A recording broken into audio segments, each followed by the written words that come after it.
2024년 3월 15일 사순 제4주간 금요일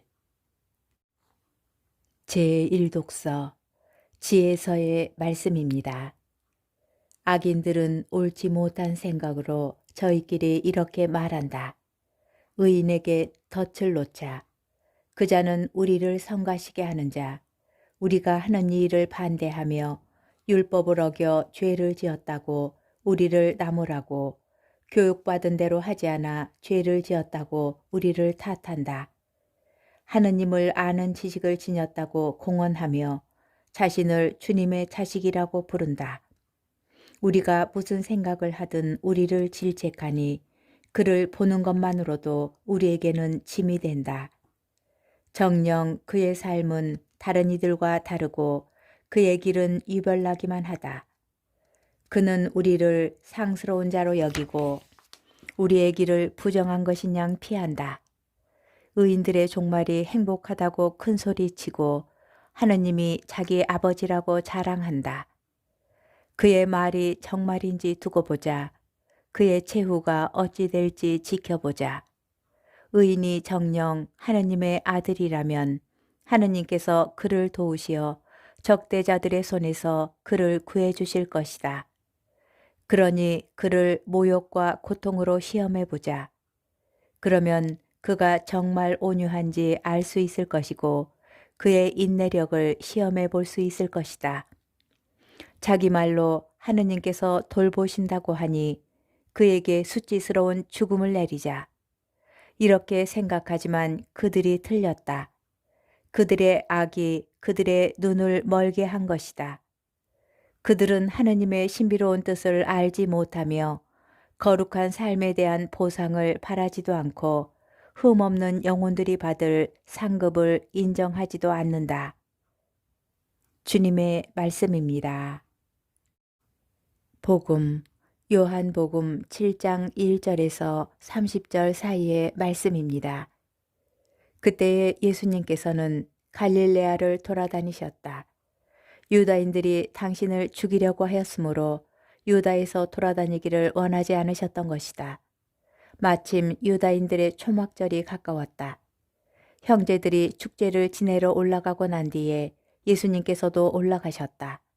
그러나 드러나지 않게 남몰래 올라가셨다. 예루살렘 주민들 가운데 몇 사람이 말하였다. 그들이 죽이려고 하는 이가 저 사람 아닙니까? 그런데 보십시오. 저 사람이 드러내놓고 이야기하는데 그들은 아무 말도 하지 못합니다. 최고의회 의원들이 정말 저 사람을 메시아로 알고 있는 것은 아닐까요?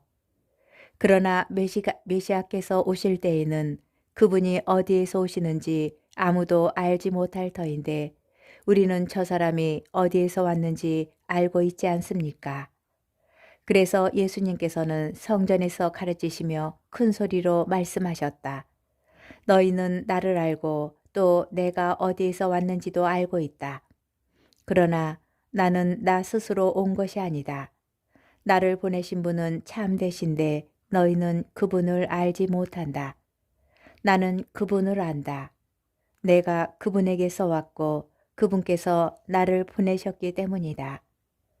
그러자 그들은 예수님을 잡으려고 하였지만 그분께 손을 대는 자는 아무도 없었다. 그분의 때가 아직 오지 않았기 때문이다. 주님의 말씀입니다. 오늘의 묵상. 우리는 저 사람이 어디에서 왔는지 알고 있지 않습니까?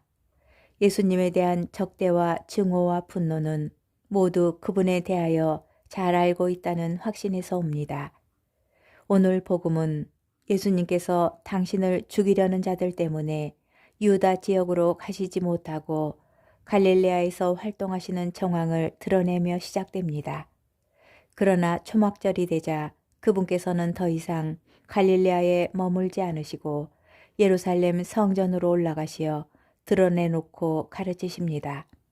본문은 드러내놓고 이야기하다 라는 표현으로 예수님께서 단순히 두려움 때문에 드러나지 않게 남몰래 올라가신 것이 아님을 밝혀줍니다.